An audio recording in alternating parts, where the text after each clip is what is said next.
When it comes to making your game, there's no one perfect routine. There's no universal schedule that works for everybody. But there is a way to keep moving forward. And my guest today is Ben Nowak, or better known on YouTube as the one and only DevDuck. Now, Ben is a creator beloved in the indie game community for his honest and transparent devlogs. And for the last 5 years, Ben has been building his solo project Dauphin while growing his YouTube channel to over 176,000 subscribers, all by showing the real journey and not just the highlights. And at the core of his approach is one simple idea: engage with your project every day, compound over time. Or, as Ben likes to call it, no 0 days. Now, I want to be clear, no 0 days does not mean hustle culture and burnout, but it is instead knowing that every day isn't going to look the same. Now, this episode is all about routine, structure, burnout prevention, and staying connected to your project long enough to let that progress compound. Because as the saying goes, consistently good beats occasionally great. Welcome to Freaking Cool Indies. All right, Ben, first and foremost, thank you so much for joining Freaking Cool Indies and coming on to talk to us about Dauphin and your creative process, your YouTube channel, and just everything that is going on in your world. Again, I have been a huge fan of your devlogs for many, many, many years. It's crazy to think that you're actually almost coming up on 7 years doing YouTube. So I'm sure that time flies, and maybe that makes you feel a little old, but I have been watching your videos, following along on your journey for many years, and for me this has been such an amazing opportunity to be able to have you on and speak with you, and again kind of share you out to my community. So again, I just wanted to start off with that. Thank you so much, Ben. This is it's great to have you on, buddy. Well, yeah, thank you for having me. It's a privilege to be on the show, and really, it's humbling to hear that folks have been following my journey for so long and are excited to talk to me about this stuff. Really, it is humbling and a privilege to talk to communities like this. So, thank you for having me on. I love it. So I want to kind of first take a big step back, right? Obviously, Dauphin is what I think most people know you from. Mhm. I'm sure there's a couple Range fans that are in the audience, myself included. But, Hopefully, but yeah.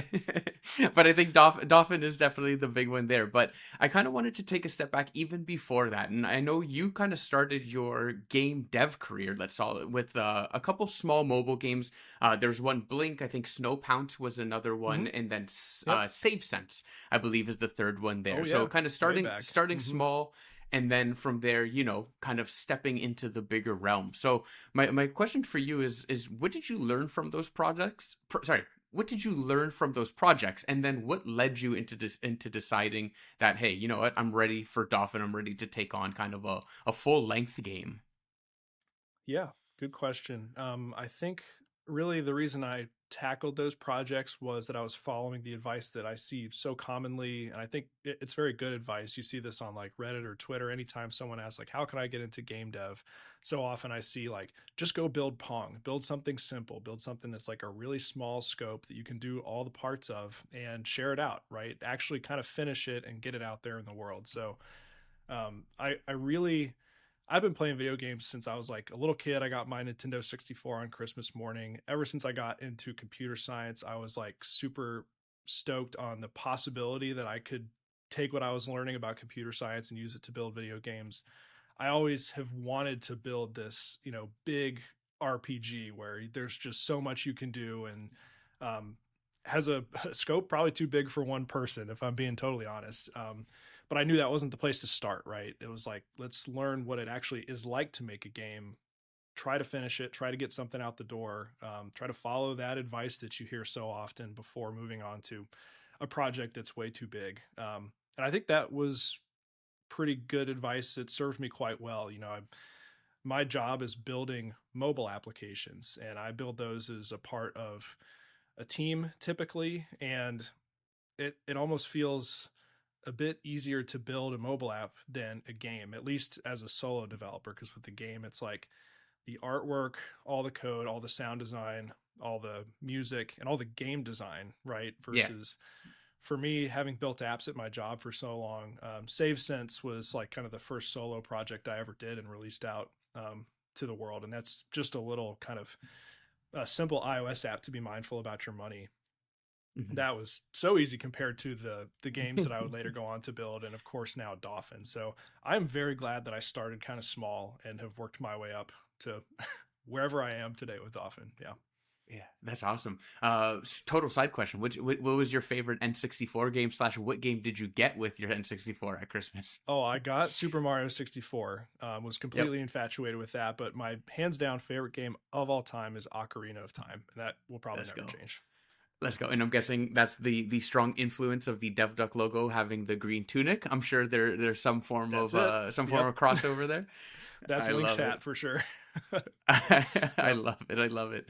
Okay, so starting small definitely sounds like a good start for me personally. I like to give people the advice, just take Baldur's Gate 3 and just build that. That should be your first game. Uh, but no, I'm definitely with you on that. So, okay, so you built a couple games. You're ready with Dauphin now, or you're ready to at least make something bigger. I don't think that the initial scope of Dauphin was maybe as big as what it is now. Is that safe to say?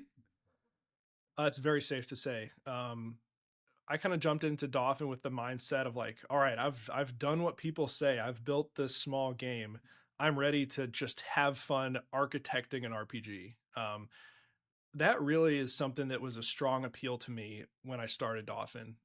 As I've grown in my career as a software engineer, I've really got to the point where I'm doing more of like architecting, where like a new client needs to spin something up from scratch, and I'm there to kind of figure out what pieces do we need, how do we design this so that other teams can come together and work on it effectively, and individual developers within those teams. So like designing nice modular architectures, that stuff's really interesting to me. It's one of my favorite parts of software engineering. So when it came time to like build a giant RPG, it's like, oh, I just have total freedom to do this how I want to do it. I can figure out how my combat system is going to work with my state machine and my movement system, my save system, my central game state manager, like all this stuff. I love solving problems like that. So to answer your initial question, I just kind of jumped in and started creating a bunch of systems and solving problems that I thought would be fun. And over time, the scope has gotten bigger, and then I have reined it in and made it smaller to the point where I do have a good idea of like where I think Dauphin will land, but I still Yeah. have a ton more work to do on it. And was the initial, I guess, concept of the game, was that still the initial concept? I guess from when you started to what it ended up being. Yes. Island Yep. island RPG, cleaning up marine biology, like that style of game. Yeah, that has been the one constant throughout Dauphin's development, you might say. The whole concept behind Dauphin started because I grew up on a lake in Virginia in the United States with like my best friend who lived next door, and we spent our summers fishing and snorkeling and catching frogs and turtles and doing all the stuff that a kid would do on a lake, right? Taking that forward into like school and college, I thought I was going to be a marine biologist because I was like super passionate about that. But then I discovered coding and I fell in love with that for, some of the reasons we already talked about. My best friend went on to become a marine biologist. So I get to kind of talk to him about the work that he does, and he's like kind of the symbolic character in my game in Dauphin right now.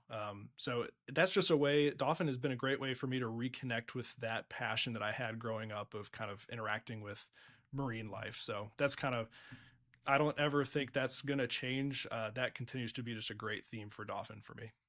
Yeah, that's awesome, man. And again, I think having something that's so true to your own Mm-hmm. heart, I think that, and again, correct me if I'm wrong, but I feel like, especially on those days where maybe I don't want to work on this, or you've been on this project for 5 years, but I think when you Yeah. when you tie it back to something that is just it's like something you would be doing regardless of if you're making a game or not, right? Like it's just something you Yeah. love.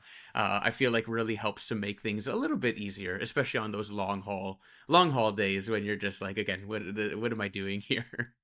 Yeah, I totally agree. I think if I was less passionate about kind of the theme of the game and the concepts that I want players to think about when they play the game, it would have been really easy to lose interest in this project along the way.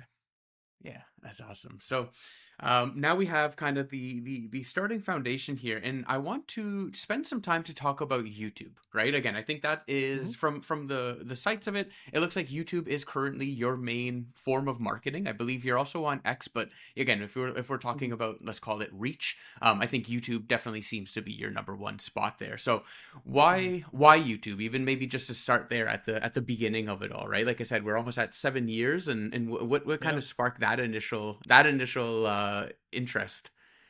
Yeah. So, um, I guess I'll preface this by saying that I don't think of my work on YouTube as marketing. Cool. And in fact, I really don't think of anything that I do in my DevDuck space as marketing. And I think that's probably a not a good thing, right? I should have some things that I'm doing that are falling into the marketing bucket. The reason I created the YouTube channel was actually this will tie into my shout out at the end, but it's an Cool. important part of this question. There's another developer and YouTuber out there called Thin Matrix, and I actually found his videos while I was just on YouTube having a lunch break at work. And I found like his humongous backlog of devlogs as he was working on Equinox was the game at the time. He was building with like a custom Java engine. And all of his devlogs were just like making slow, consistent progress, showing some like life balance stuff in there. And man, I got hooked on those things. I was like, I would love for this to be my day job. Like, I would just love to be living the life that this guy's living right now. Um, and I knew that wasn't quite going to be the case because I like my job and I like the stability, and that's not going to change anytime soon. But it got me thinking, like, hey, this is giving me a lot of inspiration watching this. Like, maybe Mhm. I can also kind of get involved in this whole thing and share some of that inspiration out, and also gain more inspiration if people are interacting with my project.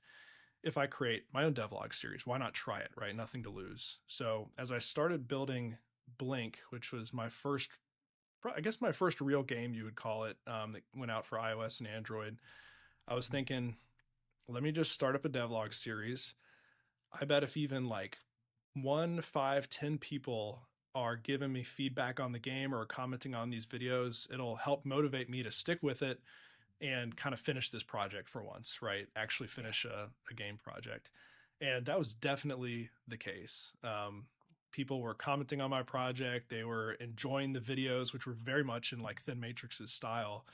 And it was just a good feedback loop for me, right? I was doing my best to work on the game. I was putting myself out there, asking for feedback. I was getting that feedback. And at some point, I started having people saying, I'm loving these devlogs. They're inspiring me to Mhm. go work on my project. And then that made the feedback loop even better, right? So I really didn't make it because I wanted to like get more eyes on Blink at the time, right? It Yeah. was more of like, let me just engage more with this community and see if I can create a positive feedback loop where I'm kind of building some motivation to see this thing through. If that makes sense. No, Kind of a roundabout no, answer, that but that's really where no, it no, no, started. makes perfect sense. So there's definitely a lot Yeah. to unpack there. First off, and look, I'm not trying to pump your tires here. That's but I will Yeah. say, okay, a few things. Number one, I know you don't think of it as marketing, but I think this is definitely marketing. Like, and I mean Yeah. that in a good way. And what I mean by that is, I know currently like Dauphin does not have a Steam page, right? And I know Yeah. when I was trying to look around, and then you had emailed me that too, I was like, oh my god, like it doesn't. But what I will say is, I think by you not thinking about it being marketing, you have gained such a loyal fan base of people who are coming to your videos for you, right? And I do think that when the time comes for you to announce your Steam page, for those things to go, I think a lot of people are going to be driving over to that Steam page in hordes to support this project. And once again, I don't, because it's not like, it's never feeling sleazy. You're never releasing a video that's trying to be something that it's not, right? Like, you're keeping people in the loop about your game. You're motivating and inspiring them with your routine and your consistency. And I really do think that goes a long way. And this is speaking from a fan as opposed to, like, an interviewer, if you will. So that's just something where I do think when the time comes, even though that wasn't maybe your initial intention, I think you will be rewarded by your years of consistency and that type of payoff. Yeah, I appreciate that. I certainly hope so. I've put so much effort into my videos over the years, and I agree with what you said. My videos are really for better or worse, they're not really targeted towards like Dolphins players, really, right? They're Mhm. not videos that like show a bunch of fun gameplay the whole time and have a bunch of like, trying to jump out and get your attention every 30 seconds, right? I'll go on a 5-minute deep dive into code where I'll Yeah. lose a lot of my viewers, right? Even my like family puts me on 2x speed to watch through these devlogs now. just But, just start. I'm just making the content I want to make, and I want other developers like me to find it interesting and motivating, and that's just, that's where we are. It's so awesome. I gotta say, so like when you go into the deep dive developer talk, I do find it interesting. I am not a dev, so I'm not following along, Right. line by line. But Yeah. typically, I will take that opportunity to scroll down and just like I just love comments in your videos. And there's like three types of people that are watching. Number one is like the people who are just gushing over how clean your code or like how clean everything is organized. Number two is people who are like, yo, that deadlift looked great. Like they're like the fitness people, just I like love it. this guy's going ass to grass on his squat, and then the third people are just like the ones who are mind blown that you're waking up at 5 in the morning and that you're actually like a morning person. You missed only one bucket there, and that's the like 100 questions I get every video asking when Dolphin's going to be Oh released. yeah, and then So I do have some you have players in there. Yeah. you got some actual release people who are patiently waiting for the release. Right. Yep. Yeah, but I love reading those comments too. The little community of folks that watch my videos is so uplifting. And that even extends. I at the request of the folks in my comments, I made a little Discord server, and now we have a Cool. small group of people in there who, we share weekly updates on our projects, and it's just like all good vibes, and I love it. Yeah, so I'm super I grateful love it. for all that engagement. That's wicked. So staying on the YouTube side, so there's kind of two ways, and maybe I'll let you choose your own adventure, right? So two kind Mhm. of question pathways that I want to ask about. Number one is your process, right? How are you kind of ideating? How are you scripting, recording, kind of that side of things? And then number two, because I do think if you are reading the comments and for the people listening who maybe want to start a YouTube video of them or a YouTube channel, I should say, for themselves, maybe that fear or getting over those negative comments and kind of putting yourself out there and how much should I reveal about my life and maybe not. So I don't know. Maybe we touch on everything, maybe we don't, but I would love to kind of throw it over your way and see what interests you more. Yeah, no, those are both great questions. I can probably answer the first one pretty simply. I don't plan or script much of Cool. anything for my devlogs. I certainly don't script anything.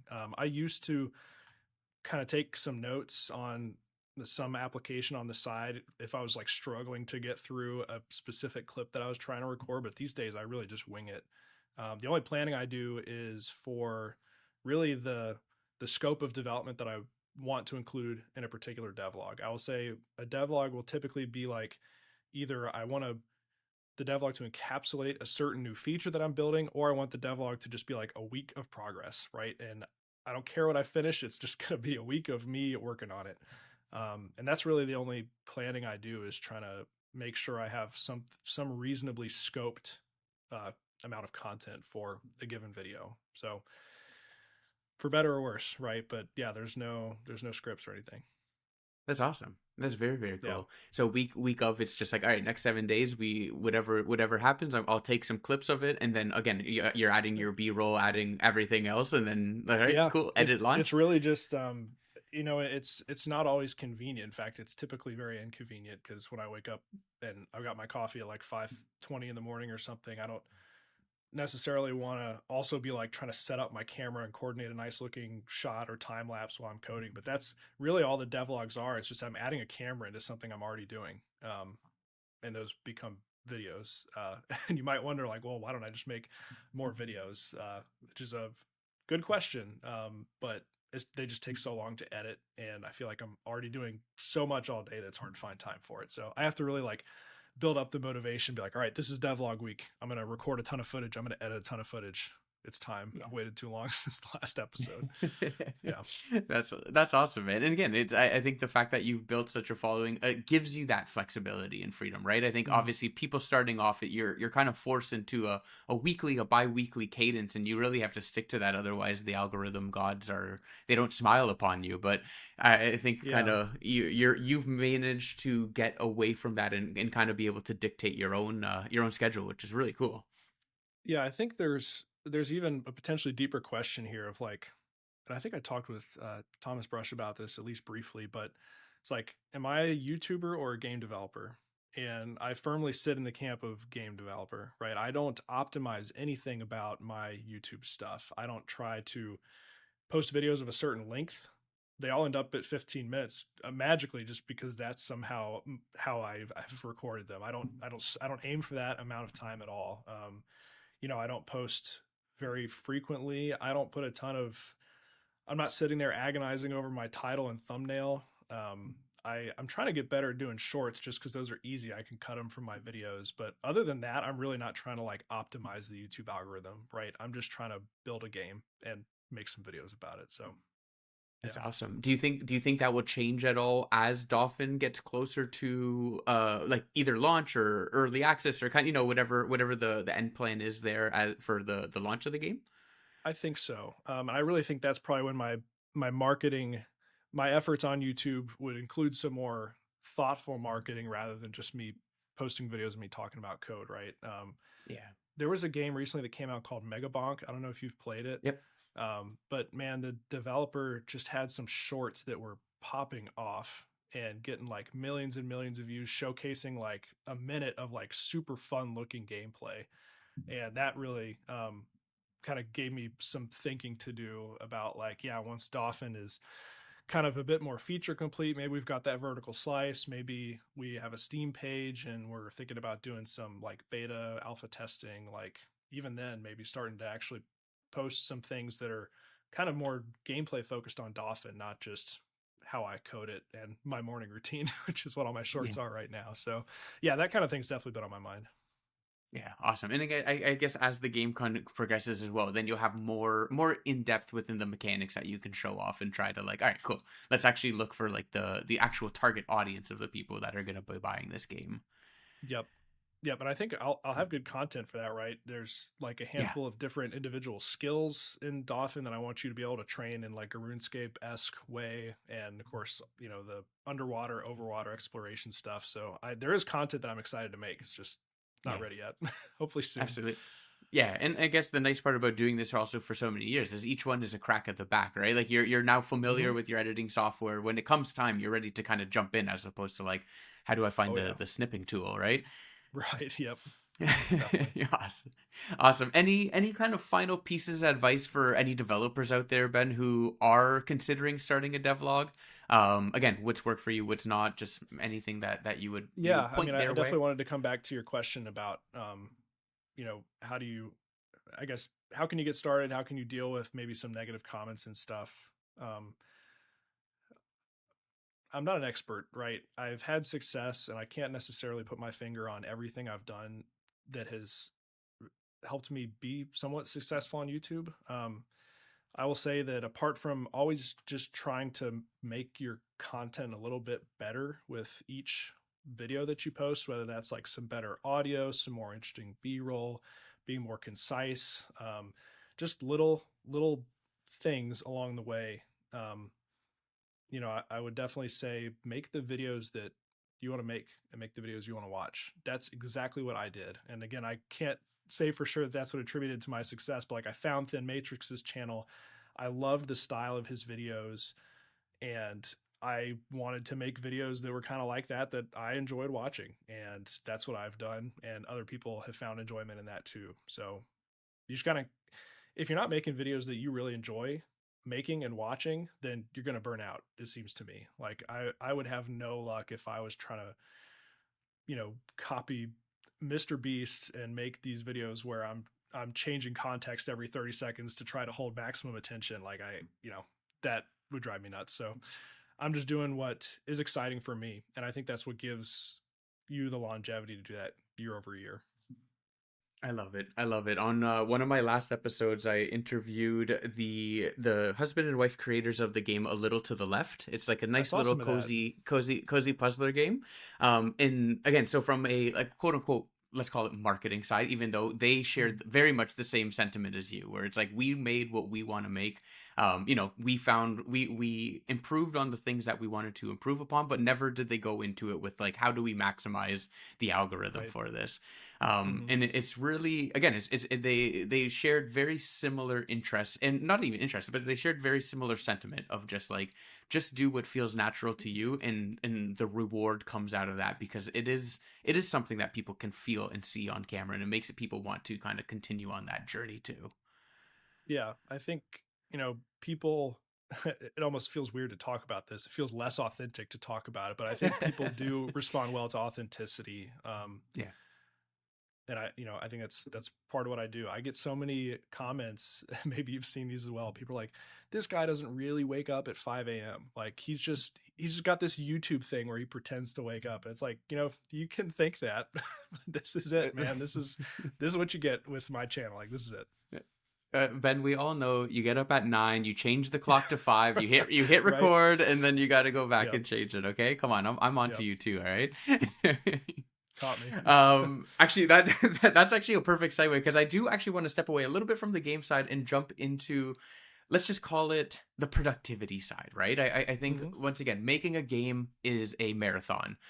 It is something that takes many, many years. Regardless of if you're working on it part time, if you're working on it full time, it is still a very long endeavor. And again, I think one other area that does make your content so relatable is your ability, and I guess, like, what's the word I'm looking for? Just your sense of acceptance of that, right? Like, I'm not gonna rush. I'm not gonna try and make something that isn't. So again, you're up at 5. You're working on Dauphin for an hour and a half, 2 hours a day. Then you go down, and it's kind of like, all right, cool. Like, I've done what I needed to do. I'm gonna get a workout in, walk the dog, go to work, and then leave the evening open to be with my wife, play some games. Not always feeling that like I need to get to my computer and I need to be working. Yep. So again, that for me, I think, is really cool, and want to kind of unpack that a little bit more, of just like, Yeah. is that how you've always been? Is that something that kind of came with game development? Yeah, just any tips on that side of the equation. Yeah, I don't remember where I first heard this. If I did, I would attribute it back to whoever said it. But I'm strongly in the camp that discipline is like a muscle. You have to train it to see those results. It's just like working out in the gym. I was not disciplined when I started this journey. And before I started this journey, like, it might surprise some people to hear, but in college, I was staying up till like 2 a.m., waking up as late as I possibly could before like an 11 o'clock class. None of this was there. um, it got to the point in my adult life where I was like, I really want to start making time for the things that are important to me. And when I got really excited about game development, I quickly realized that some of my most productive moments were in the morning. That's just, if I did if I did manage to wake up early and get my cup of coffee, I could sit down, put in my headphones, put on some video game music, and it was like guaranteed flow state for me. So it was like, all right, how can I keep working towards this to make this happen more often? And that kind of, along with building habits around lifting and,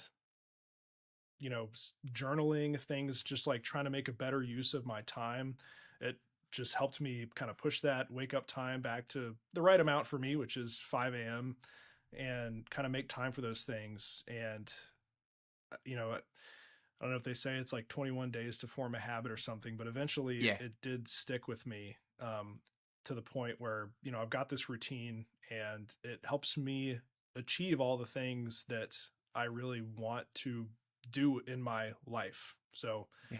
I feel like I've gotten away from your question. I don't know if I No, exactly remember what your question was, but that's kind of how this came about. I definitely was not disciplined. I had to train it. And it was not easy. It's not a light switch you can flip to start just yeah. waking up in the morning, or making any kind of big change like that. But it was important to me to train it, so I did. Yeah, no, that's awesome. So, on I the question I have for you on this, and I have many questions. Number one, also, like, what video game music do you listen to? Because I gotta say, Ori in the Blind Forest soundtrack, Ben, literally one Ooh, of the greatest soundtracks you'll ever listen to, I especially haven't for played that working. one. It's on my backlog. Oh, I need to check that out. I'm a big yeah, fan of like the Skyrim ambient playlists. You Nice. get like Yeah. the video of like walking through the woods in first person with various great Skyrim soundtrack. Not a video game soundtrack, but I'll often just put on like some Middle Earth playlist, right? Lord of the Rings music, um, Yeah. and then Zelda music as well. That's I what I always love go it. back to. So I have always been a night owl. I loved high school, college, university, everything. I've always loved working in the evenings. But I at one point was a morning person, and Mm-hmm. I fully see how amazing it is to be that morning person. I was training for a half Ironman marathon, a half Ironman Mm-hmm. triathlon, I should say, and waking up, getting to the gym first thing in the morning, doing my exercise, and then having the rest of your evening to kind of be Mm-hmm. about. So I'm fully bought in. I've listened to the Miracle Morning and the 5 a.m. Club and all of the books around it as well. Mm-hmm. But man, bed is also just so damn comfortable, especially when It you is. wake up in the morning, Ben. So Yep. how do I and how do all the people listening who are bought in on the mornings but just can't get the ass out of bed? What do you tell yourself when you wake up and that bed is feeling extra comfy that day and it's like, man, like I really don't want to get out of here. I think a couple things to unpack there. I think one, not everyone should feel like they have to be a morning person, right? I think there's the inherent circadian rhythm that you have to pay attention to. I think even if some people like really want to be a 5 a.m. morning person, their physiology might not be a great match for that. So when I make comment or when I make videos on like how to become a morning person, I get a lot of comments like it's not good for everyone to be a morning person. And it's like, yeah, I think that's true. So worth calling out. I think such a big part of getting out of bed in the morning is having a plan. Because if you don't have a plan, you're not going to get out of bed. You have to have something that you're excited about doing.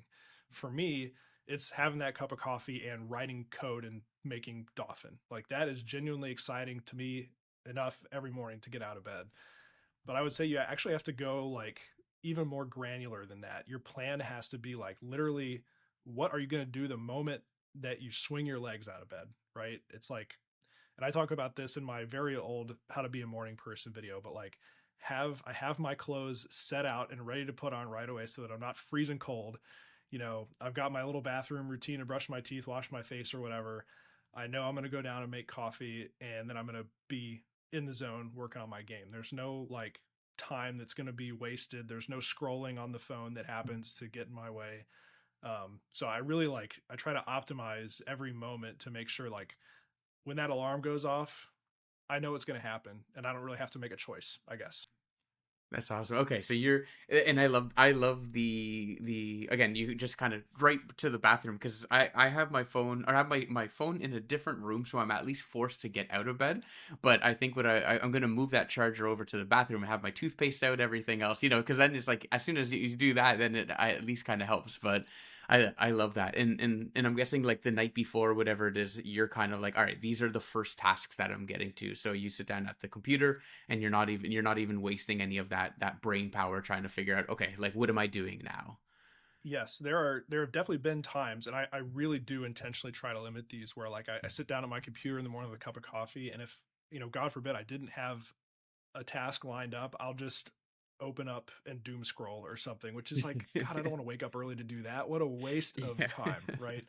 At the very least, if I don't have a plan for Dauphin, let me play a game on my backlog, right, and thoroughly enjoy Yeah. that in the morning, which is another thing I love to do and do frequently. But yeah, you got to have a plan, you got to have it figured out. I love it. I love it. And then on the consistency side of things, I know one thing that I've heard you talk about, and again, for me, this is something that really resonated. Something that I personally found to be really inspiring was your kind of no 0 days, right? And I would love to talk to you a little bit more about that, and again, something to share to the audience because I think it is a great way of staying consistent in again, like when I think about it, and we can kind of dive into kind of the thought around it, but when I think about it, I think of it from like a boxing perspective where you're when even when you're not engaging in the fight, you always still want to be throwing a jab or throwing something even if it's light, but just to make sure that the opponent still knows you're there, right? And you don't want to just kind of stand still, if you will.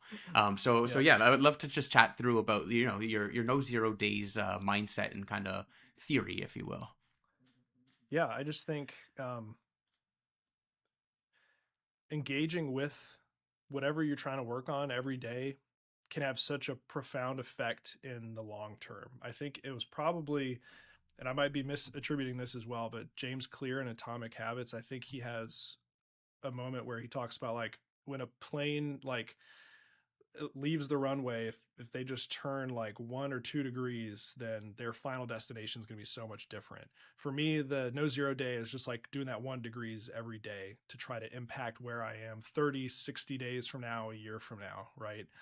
And so no zero days is really important to me. How I implement it is super easy. I heavily use the reminders app on my, well, I'm like a Mac and iPad and iPhone person. So I've got this reminders app in my face all day, and there's a number of dailies that I have on there, and one of them is do something for Dauphin, right? And if I don't do that, I'm gonna have that little annoying red badge on the icon all day staring at me on all my iOS devices. So it's a great motivator for me to do something even really small, right? Some days I'll sit down here in the morning and I'll work for an hour and a half. I'll have a ton of code committed and I'll make huge progress. Other days, if I'm just struggling and I'm not feeling it and I just want to play a game or kind of like, because I know I've got a tough day at work coming up or something, I will literally add some to do comments in my code, maybe just one, and commit that and push it. Or I will get my little notebook here and write down an idea for something I want to do in Dauphin, help me plan tomorrow's task. And I'll check that thing off in reminders. It's like I engaged with it. I did my little 1%, and I can live with that. And I really do think that's been hugely impactful to my kind of mental health working on Dauphin and probably the long-term progress. I have no way to measure that, but it's Yeah. helped me stay on track for years now. I love it. Again, I think it's such a great way of like, not every day is going to be your magnum opus of like, I'm gonna sit here for 4 hours and work. But I also feel that you Right. lose that momentum so fast, especially if it's like one day becomes two, 2 days become three, and 3 days becomes a week, and then it's kind of like, oh crap, I haven't touched this project. And then that's where I feel a lot of game devs, and not even just game devs, just kind of anyone who's trying to do a creative endeavor that takes a very long time, right? You lose Mhm. that momentum, and then if you lose the momentum, it's just that much harder to pick everything back up. Yep.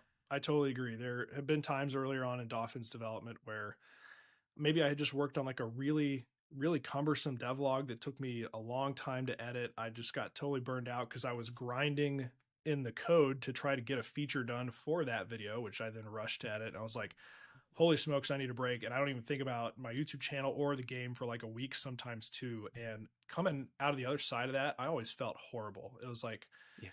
what was I doing? Like, I shouldn't have completely like ejected out of game dev mode. I should have, well, because then I have to like get my bearings back. And I don't like that feeling. So that's another contributor to just that little bit of engagement. Yeah, I love it. I love it greatly. Again, I think it is something that everyone should look to implement. And again, it doesn't need to be anything crazy. Just a little win every day, and then on the days you're feeling motivated. Because I'm sure, again, correct me if I'm wrong, but I'm sure there's also times where you don't feel motivated. You sit down to do that one small thing, and that's kind of enough of a catalyst to push you forward. Yeah, I think I've heard this described as like motivation versus drive. And I think it definitely, I'm not always motivated. I often am, but I'm definitely not always motivated to sit down and be like, boy, I'm going to do a great job working on Dauphin this morning. But the habits that I've built around working on Dauphin every day and this no zero day stuff has given me like the drive that I need to kind of push through the lack of motivation and continue to make that incremental progress. And I really think that's important. Just like I don't want to work out. I don't want to do leg day most of the time, but I've developed the drive and the habit, to do it. So yeah, Yeah. You never skip leg day, Ben, even if you don't want to, buddy. no, All right, so that's amazing. I want to dive now a little bit more back onto the game development side of things, Ben, and I actually want to talk about range. So Range is a productivity timer game that you released in Steam back in April. Congratulations, sir. And again, I think like just the for many people out there, myself included, it was cool to see that like, hey, you have this good thing going for you. You're building Dauphin, but you know what? I'm going to totally kind of step away from that project and work on something different. Why the shift over? What was kind of the reasoning behind Range, and why you wanted to, dip your toe into something that isn't your main thing? Yeah, I think um, ever since I've kind of gotten into creative work, I guess I would say with YouTube and with Dauphin, I have other ideas besides the devlogs that I make and besides Dauphin, right? And a lot of those I've had to kind of shelf in the name of being consistent with Dauphin. But with Range, what I really wanted to do, I had the idea for Range. I don't remember how I came up with it. I don't know if I saw someone else's project or how I came up with that, but I was just I came up with the idea. I was really excited about it. I thought it wouldn't take too long to build, and I was like, why don't I give myself some grace here and kind of let me have that creative break that I've kind of been, I think, secretly yearning for a little bit. And it's even a good thing, right? I'm not disengaging from game development. I'm not taking a break from game development to go, do something entirely different for a month. And it's going to have things that will help me with Dauphin in terms of learning the Steam release process, creating my first Steam page, actually finishing a project in Godot, my engine of choice for this. Um, so I was really happy with the decision to kind of take that quick break. I think it took me, I don't remember how many months it took me to build it. Thankfully, I did a much better job of scoping Range than I have done for Dauphin. So I was actually able to finish it within the rough window that I had given myself for that project. And boy, I learned so much from going through with that, and I'm really proud of it. You know, there are a lot of days where I've thought I could go back and do Range 1.1 and add a bunch of new cars and clean up a bunch of functionality and make it a lot more polished because it's kind of polished. It could be more polished, right? That just is what it is. But yeah, it was a really good experience to build that. I'm really glad I did it. I could see myself doing that again in the future. Cool. What was the biggest thing that you learned, or maybe the biggest shocker of like, I have a feeling this is how it's going to go, but then when it actually happened, you're like, oh wow, that was different from the initial expectation. You know, a lot of things about the Steam release process kind of surprised me. Um, Working with the different like depots you have to build of all the different files that you need for the different operating systems. I found that initially kind of like really hard to understand and to manage, but thankfully I kind of figured it out, right, which is great going forward. not not that I remember. I'm gonna have to refresh myself on it for sure because it's kind of complicated, but I'm really glad I learned that. Really, I would say the biggest impact of doing that was that it gave me confidence about like what's going to happen when all of a sudden Dauphin is ready for like alpha or beta testing, right? I've got my business set up. I know how to create, like Steam's already approved me. I know how to create a new game. I know how to sign the forms. I know how to fill out the specs. I know how to create builds for different operating systems, all that stuff. I've done it once. So it's not going to be this big scary thing to learn when I get to that point with Dauphin, which is a big goal coming out of that. Yeah, and I'm sure even from like the tax perspective too, right? How does that all work kind of at the end of the year and figuring out, all right, cool, what do I need to do from that perspective? Yeah, thankfully I learned that a while ago with YouTube and setting up my Oh LLC yeah, and okay, that's stuff. fair. That's So fair. also not fun, but glad I've got that figured out too. Yes, a very unfortunate necessary evil, but hey, we're here. We're it's always a good thing if you are Yep. having to worry about that stuff. Yep. And again, for also those a range, very fun. I have a blue hatchback with a sick surfboard on top, and I spent many task sessions trying to get that damn blue hatchback in that surfer one there, but I finally got it, and I'm very proud of it. You know what that makes me think of? And this was such like a heartwarming moment for me. I was looking through. I spent a lot of time on the reviews for Steam when I released it because I was like, "Oh my god, I don't even know what's going to happen here. Are people going to hate this?" I genuinely have no idea because I just made the devlog and I released it. Right, I didn't get a bunch of feedback. I Hmm. didn't iterate on it. I didn't test it really. I just kind of threw it out there. And of course, I'm going to get a lot of positive feedback from comments who, like my channel and stuff, which I'm grateful for. But Mhm. one review in particular was someone who left a good review, and they had 100 hours on record, Let's meaning they go. were actually using the heck out of this thing. And I was like, heck yeah, someone really loves this and is getting value out of it. And that just made the whole thing worth it. That was great.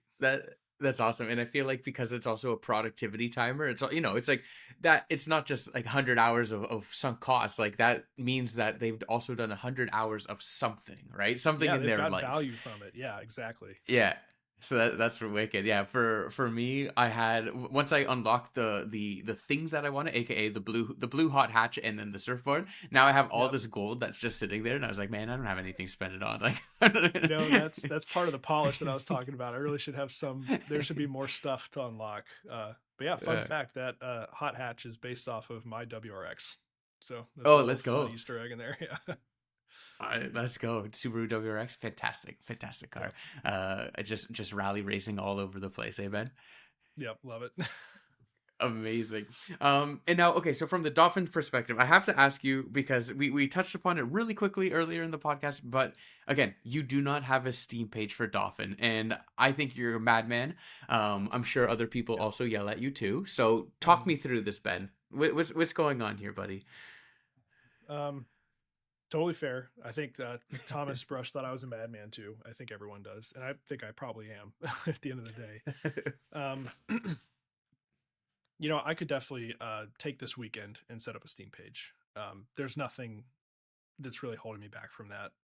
I think in my perfect world, which is the world I'm still trying to live in, Dauphin gets to a point where I have a full vertical slice of something that people can really get an idea of the gameplay loop for, where the fishing system is completely done, the the climbing and the exploration works nicely with the underwater diving, and there's a sense of progression with these interlinked skills and everything. Even if it's a small vertical slice, if I can get those things kind of proofed out in their final versions, in my mind, that was the time where I released the Steam page, because I'll be able to kind of create the screenshots, I'll be able to tell the story, and I'll be able to have something in my back pocket that backs all of that up. Um, I think it feels a little less comfortable for me right now to go create a Steam page and talk about how great of a game Dauphin is and all these things you can do before I really have that in hand.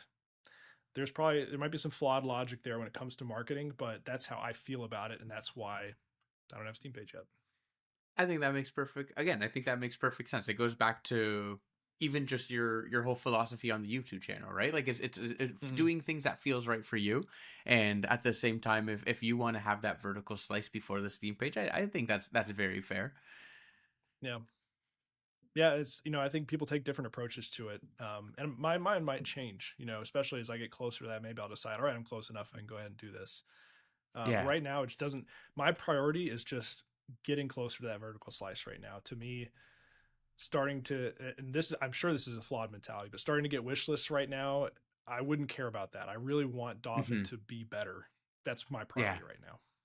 Do you think it would impact from just like an internal pressure at all, kind of having that new metric that's going up, going down? This is higher than I thought, lower than I thought, all that type of stuff. I don't know. For better or worse, I would say that I also don't have expectations for what like a wish list number would be.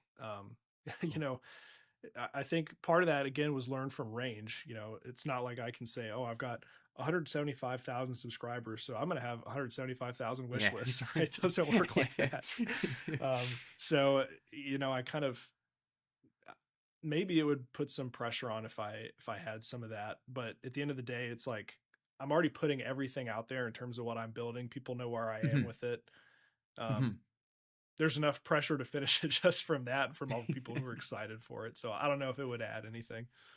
Yeah, that's what I was so like again with the fact that you have been documenting this journey, that would be my only real pushback about your own self logic is that even if you don't have that vertical slice, again, I think there's still more than enough people who also understand what the game is or where you're kind of going with it, even without that full kind of picture, right? Because again, people have Hmm. just been following along for so long. So again, maybe I don't know if that changed your mind or not, and I'm not here No, to it's change your mind. Again, I'm I appreciate all the feedback around this that I can get because I'm trying to make the best choices that I can with what I have. yeah. And so maybe it's just a matter of trying to figure out how to tell that story on the Steam page in a way that, you know, I don't know, just feels like the right way for me. Get people, yeah, just you know what, I'm tired of having people tell me I'm crazy, so here we go. Maybe it's um like, I've been working on Dauphin for however many years now, and people are in the YouTube comments like, why isn't this released yet? And then the Steam page is going to be up for however long, and they'll be like, how long have you had the Steam page up? Go ahead and release the dang thing. Of course, yeah, that's awesome. I shouldn't be worried about those comments anymore. I get them every day. So Yeah, that's awesome. So what is the next major milestone for Dauphin, Ben? What is the next big thing that you're hoping to achieve with it? yeah, so right now the big undertaking is refactoring the combat system. In my last devlog, I kind of started part one of that. I've had this placeholder combat system in for years, really years. It was just to proof out like being able to smack an organism with a fake sword and remove corruption that had been instilled upon them in some way. But obviously, it was basically like Stardew Valley combat. You could kind of swing in four directions, and that was it. But I want it to be way more engaging than that. I played a lot of other games that I think do like really great 2D top down combat. Obviously, games like Hades, Cult of the Lamb, things that were like just super engaging. And I want to move the needle more in that direction because I want the player to be excited about finding new gear, new weapons that allow them to do different attacks and things like that. So I really do want it to be like an engaging system. So that's on my radar right now. I would really like to explore a questing system next. And I think that's one of like the last big net new systems that I really want to introduce to the code base before I start kind of like making the connections and tying things together. Um, you know, I've talked about this on my channel a lot, but I'm a huge fan of old school RuneScape. I played that back when it was RuneScape when I was a kid, and I still play old school RuneScape now. And something about those quests, frustrating as they are at times, they're so unique, right? They're so much different than quests that you get in any other game where it's like, just go grab this, drop it off here where the marker is. Um, Something charming about that. And really, I think something that's exciting about that type of system is that those quests unlock content in the game. It's not just it unlocks it's not just you get some XP, you get some gold, maybe you get a weapon, but it like in RuneScape, it unlocks new areas of the map, new creatures to go fight and stuff like that. I think that's super cool. So I'd really like to have a system like that. So I've got some design to do there to figure out how that's going to work, but that is on the roadmap. That's awesome. Do you already have kind of a side notebook of just all the quests that you want to do as as you're building the game and as things kind of start populating up? I don't have as big of a notebook as I should. I definitely have some ideas about how I want to use quests to introduce certain skills to the player. Hmm. Um, but I think a lot of the questing is going to come into play once I actually create more content for Dauphin. I've been so focused on the architecture and the systems, but like Dauphin right now has two islands that you can sail between. I want Dauphin to have a lot of different islands, and each of those Hmm. item or islands should have different environments with or different biomes with different sets of creatures that you can learn about and remove corruption from. You get different awards. So that's just a ton of content that I'm gonna have to build. And I think that'll go hand in hand with the questing system to help the player explore and unlock that new content. Wicked. Wicked, man. Yeah. Again, I know building a quest system that also is no small feat. So there's Yeah, but that's the plenty. part that sounds fun to me. Like Yeah. architecting that sounds like a blast. Making all the Yeah. content sounds like it's going to be really tough, and I know it will be. But I get so excited thinking about like how I would set that up. That's wicked. Yeah, because I feel like also at that point of the game development, it's like, all right, now I have all my pieces on the chessboard, or like, you know what I mean? Now I have all the Yeah. pieces. Now it's time to start really like, mixing things around and getting creative with it all. Yep. I love it. Ben, anything else from just like a motivation, a not sorry, what's the word I'm looking for here? Advice. That was the word. Okay. Ben, is there anything else from, motivation and advice standpoint, just anything if a brand new developer was coming to you, hey DevDuck, I love your videos. I watch it all the time. I want to get into game development myself. Anything that you would provide to that type of individual about this whole journey that you've been on for many many years now. I definitely like the advice that I got early on about starting small with what I did with Blink. I think that's just universally good advice, and I would recommend any new game developer to start small and don't even think like, all right, they tell me to make Pong, let me open up a blank Unity project or a blank Godot project and try to make it. Like follow a tutorial line by line. I did that, and I learned a ton about Godot, and I had a great time doing it. So I definitely like that start small advice. I would also say that with all this productivity stuff, you really have to find what works for you. You have to try different things and find what works for you. I never, I think some people take it this way based on some comments I get, but I never intend for, me talking about my morning routine to be like what I'm recommending or like gospel or whatever, right? Something that's unique about my situation is that I have a job that I really enjoy. I don't really plan on leaving that job. So, game development for me is kind of by definition a hobby. I couldn't quit my job and survive off of any earnings that I may be getting off of YouTube, which is not that much because I post so infrequently, right? So, a lot of the luxuries I have of being able to say, I did my 5 minutes of writing comments this morning. I don't have to think about my game anymore. I don't have to work on it tonight. I'll just play video Yeah. games. That advice is not going to work for indie devs who are doing this for their living necessarily, right? So Hmm. I think you have to just look at every variable in your situation and, tweak one at a time until you get to a point where things are really working for you and your mental health is good. You're making the progress that you want to make. You're seeing the results that you want to see, and just keep trying to hone that in over time. It's taken me a Yeah. while to kind of figure out all the pieces to this puzzle, but I'm glad I put in the effort because I'm in a Yeah. really happy place now working on all this stuff. Yeah, I love it. That's again, that's wicked advice, and I fully agree that not everything is going to work for everyone, but I think Yeah. just taking those small steps towards what is feeling right for you, and just Hmm. sticking with it, especially during those harder periods, the first 21 days, the first month, first 2 months, and just Yep. just trying to set yourself up for success, because if you do, you will get there eventually. You just got to keep Hmm. putting one foot in forward, one foot in front of the other. Yeah, that's really it. Just one foot in front of the other, incremental progress. Yeah, I know when I was running when I was running a marathon, which is again that basically very very long time, very long day. Yeah. But people always ask me, how did you do it? And I told them I did not think anything beyond the kilometer of where I am right now. If I'm on kilometer Mhm. 2, I'm only thinking about getting to kilometer 3. I'm not thinking that there's still 39 kilometers waiting for me, right? Like it's just kind of it's one at a time, and eventually we got to the finish line, and that's all I did. Every kilometer, I patted myself on the back, like physically. As I was like running, I'm like Yeah. literally patting myself on the back. It's all right. Let's go. Like we get to the next one. Yep. And again, that really, that whole experience really helped me understand that again, you don't have to get this all in one shot. It can be a little bit, but it just needs to be one foot in front of the other. Yeah. And all the way as you're making that incremental progress and making those tweaks, you're training that discipline, right? It's Hmm. becoming something that you have and is a little bit stronger every day going forward that helps you make those better choices and helps you lock in when you need to lock in. So can't go wrong with that approach, I Yeah. think. I love it.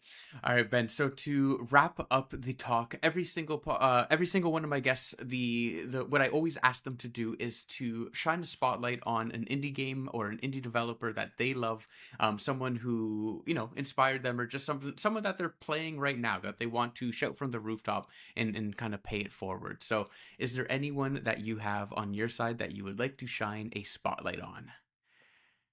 Yeah, we talked about this a little bit, but Thin Matrix, he right now is working on a game, I believe called homegrown, if I'm not mistaken. And I think he's just at the point where in some of his recent videos, he's been showing off demos at conferences, kind of getting ready for release.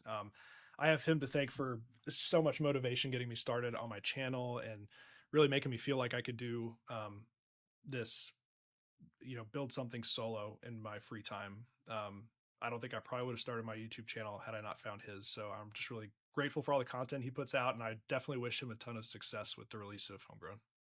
That's awesome. Yeah. And links in the description below, obviously, for Ben stuff, his YouTube channel, website, Range, of course. Go pick up Range, especially if you need a great task, a task tracker. And then obviously I'll be putting all of Thin Matrix's stuff as there as well. So go check out his work. Again, wishlist the game, and help support on that side as well. All right, Ben, I think that is it, my friend. Anything else on your side to wrap things up? I don't think so. Anything I feel like we missed? Can talk about all this stuff for hours, but I really appreciate you having me on. This was a great chat. I'd love to do more. Awesome, Ben. I appreciate you greatly, my friend. We will, when the day comes for the Steam page, trust me, there will be fanfare on the freaking Cool Indie side of page. We'll get you some of those wish lists there, buddy. But again, I'm so honored and grateful to have you on, and to hear about your insights about how your whole game development process. And again, for me, this has been nothing shy of a dream come true. So I just want to say thank you again for that, and to all of our listeners out there, keep creating, keep being awesome, and we will see you in the next week. Bye now.